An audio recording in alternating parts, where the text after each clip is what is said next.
Editorial.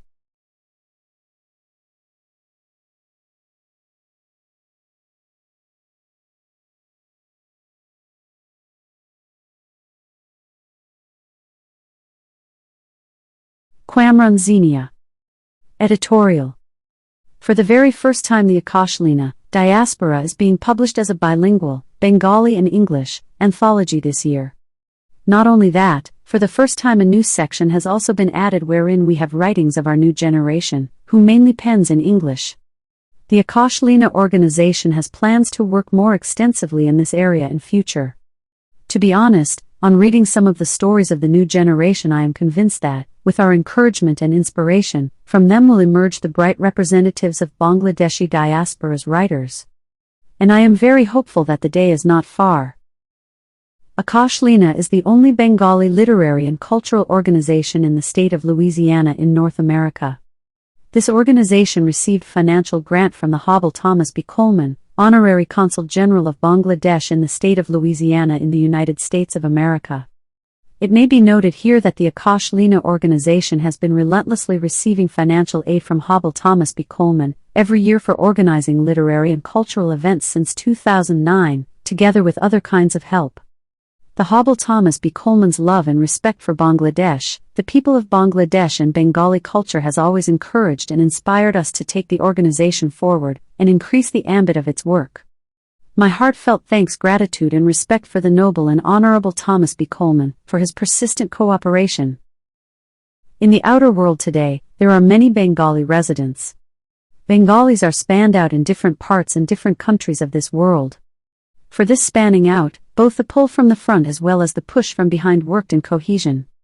It is for better understanding, for betterment or for a better living the non-resident people of Bangladesh have built their nests in a foreign land, some on a temporary basis, but most of them permanently. Together with this immigrant population, is also increasing their various socio-cultural activities.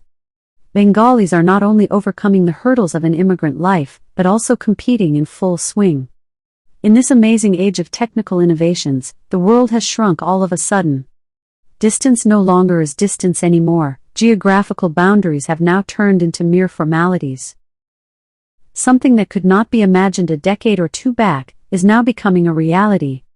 Especially after the 90s, immigration has started to be seen in a modern outlook through globalization. Regarding the study of immigration, this outlook, acclaiming the greatness of all previous viewpoints, wants to comprehend immigration as a global situation. Under the influence of globalization in the present times, centering on immigration, due to the network of financial and social relations that has been created between the villages and towns and between different countries, prevents the study of immigration within the precincts of a linear phase.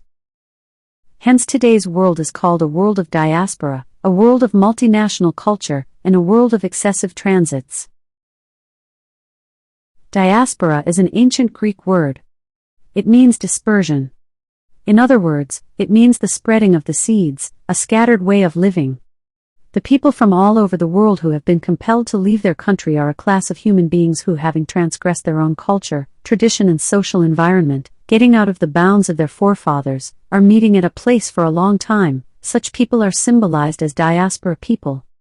In a broad sense, we denote them as diaspora people, stateless people. But this basic definition of diaspora has expanded adequately in later times. That is because it is not only those who were compelled to leave their country, but also those who chose to leave of their own free will, or to try their luck elsewhere. They too practically are also a part of the diaspora. All over the world people leave their homeland for various reasons. Under various realism they stay permanently out of their own country. They are increasing in numbers and thereby they are building their known cultural environment, in a foreign land, expanding their state of living in their motherland. From an academic point of view, this kind of literature based on such lifestyle, is also counted as diaspora literature. So, all of us who are out of our own country, that is residing permanently in North America, along with many other countries of this world, and taken up literary works, their literary creations are also a part of the diaspora literature. In this context, the position of the modern Bengali diasporic writer is different. He has willingly abandoned his country, but his return to his country is not a closed door. The life lived in his own country left behind draws him backwards. The life he is living brings him up to the present. And from these two experiences rises within him, rises every instant, that subtle perception which is used by the energetic poets and writers of Bangladeshi diaspora in their creative works in relentlessly exploring a brand new mode of expression. This is undoubtedly a major factor. The reality is that, today in the outer world, a literary and cultural environment of the Bengalis has already grown in the meantime, and is gradually gaining strength. There is a conscious increase in the continuous effort to keep abreast with the culture of the origin that we have. And with this the Bengalis are keeping their flourishing culture alive in foreign lands, in the outer world. Though they are living overseas for a long time, they carry day and night in their memories, and in their consciousness their homeland. The immigrant Bengali in their heart and soul turns all the more a Bengali. It is not that this is applicable only to the Bengalis, it is equally applicable on the various diasporic ethnicities as well. This trend of literary pursuit of the immigrant writers in the outer world is just not a fancy behavior. In fact, most of them are literally setting examples of their deep and sharp observation capabilities. In some instances, the immigrant Bengali in the international arena is introducing the world to the Bengali literature and Bengali culture through their writings, literature, translations, and various cultural events. This is no less an achievement, of course. We generally see four types of diaspora: England diaspora, African diaspora, Japanese, Korean, Chinese diaspora, and American diaspora. Of late we are witnessing an increase in the Indian, that is the subcontinental diaspora. Through the diaspora the Bengali language too has brought in a lot of changes in higher education. So for a notable and holistic change, the significance to work with the Bengali language diaspora and diaspora Bengali literature is undoubtedly infinite. Now embarking on this year's bilingual Akasholeena, Diaspora Literary Compilation. This bilingual compilation is not evaluating the overall merit of the works of the bunch of immigrant Bengali poets and writers all over the world along with North America. It is not possible to say so through a few published anthologies, rather its main aim is to present a representative fragmentary of the basic works of the Bangladeshi diasporic poets and writers overseas. Besides this, right at the onset I mentioned of globalization. Globalization means where the geographical boundaries are no longer a big deal. Like David Crystal, author of the books Language Death and the Globalization of English, I too would like to say, I would strengthen my mother tongue all the more to save my cultural tradition. Again, I would accept the language of greater communication also. In today's age of globalization, to hold our dear Bengali language in a strong position, we all have to continue to work from our respective spots. In this case, the responsibility of the immigrant Bengali writer is not less but much more. Not solely Bengali or solely English, in this era of globalization we have to work in both languages, Bengali language and the language of globalization. In the meantime we have fallen behind. We have to start a new chapter right now in the battle to establish our own language. My sincere thanks and endless greetings to all our overseas poets and writers who have sent in their works in time, helped in English translation, and who stood by me with their advice from time to time. My sincere thanks to all translators without whose help it would not have been possible to publish this bilingual anthology. Most of the writers have themselves translated into English their own poems, short stories and essays. The short stories, poems and essays of 25 poets and writers have been translated by the Akasholeena organization. In this aspect, Akasholeena organization was assisted by bilingual writer and translator Junaidul Haq from Dhaka and from Kolkata bilingual writer and translator Purnaz Nag. For them I have my immeasurable love and gratitude. Besides them, we also received assistance from bilingual writer, translator and notable novelist Abedin Qadir, bilingual poet, writer and translator Razia Espel, and writer and architect Layla Farzana Munmun. I have mentioned the name of the translator at the end of each poem, short story and essay. My unending gratitude and thanks to all. At the final stage, careful review and editing was done by Arifa Ramanbani and her firm in Bangladesh Quality Edits, in spite of her tremendous academic pressure. Bani is not only my friend and contemporary, but a brilliant top scorer of our year of Dhaka University in English literature. She is a renowned editor, translator, writer and a professor, ULAB. My heartfelt love for Bani. I have inserted a short introduction of all our translators together with their photos in the last section of the anthology.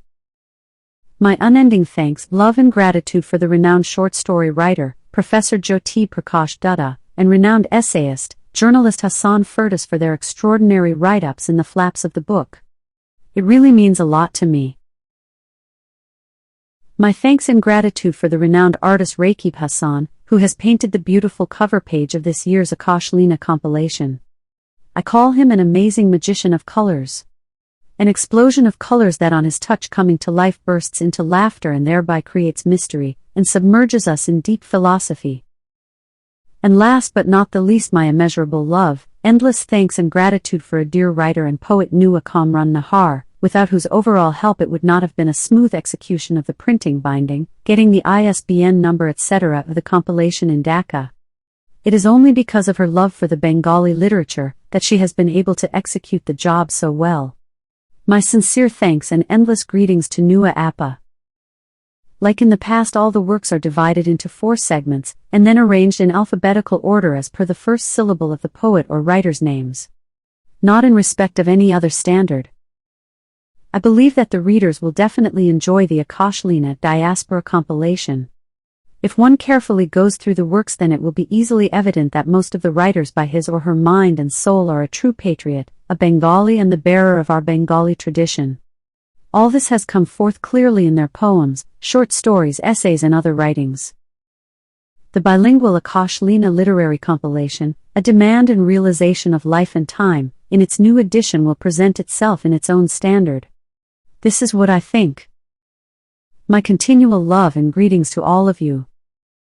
Quamrun Zinia, Editor and President. Akasholeena Literary and Cultural Organization, ALCO.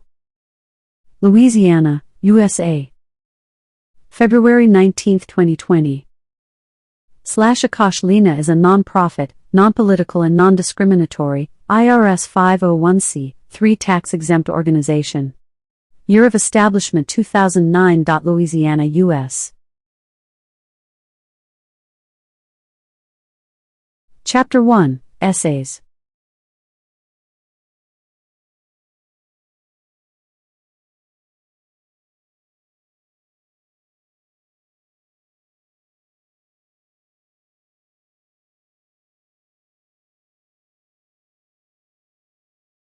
Abedin Qadir.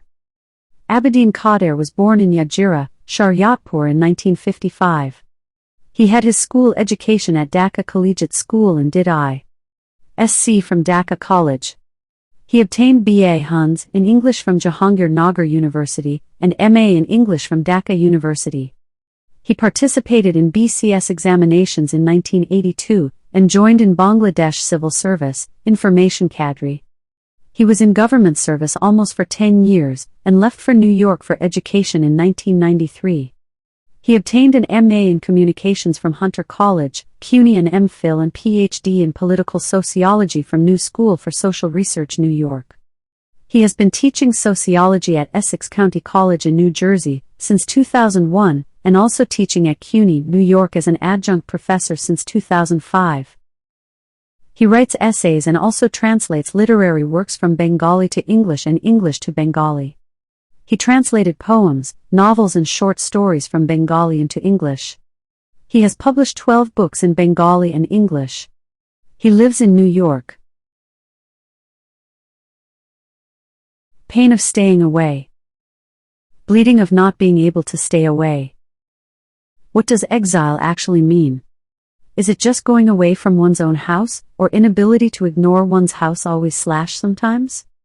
In which way does banishment occur in a man's life? How does it occur? What changes does exile bring in a man's life? Can anyone ever avoid expulsion? Is it possible to be banished even while staying in one's own house? Yes, it is possible. How much of this expulsion is physical, and how much of it is psychic? What difference is there between those who have made themselves immigrants, or those who have deposed themselves from their roots, or severed all ties with their roots, with those who have no roots? For every banished person, the pattern of banishment, their natures are different from each other, reasons also. As there are socio-political reasons behind it, so are psychological reasons. Besides this, the laments, the pain or the sighs of the banished common people, and those of a banished writer or politician, are totally different.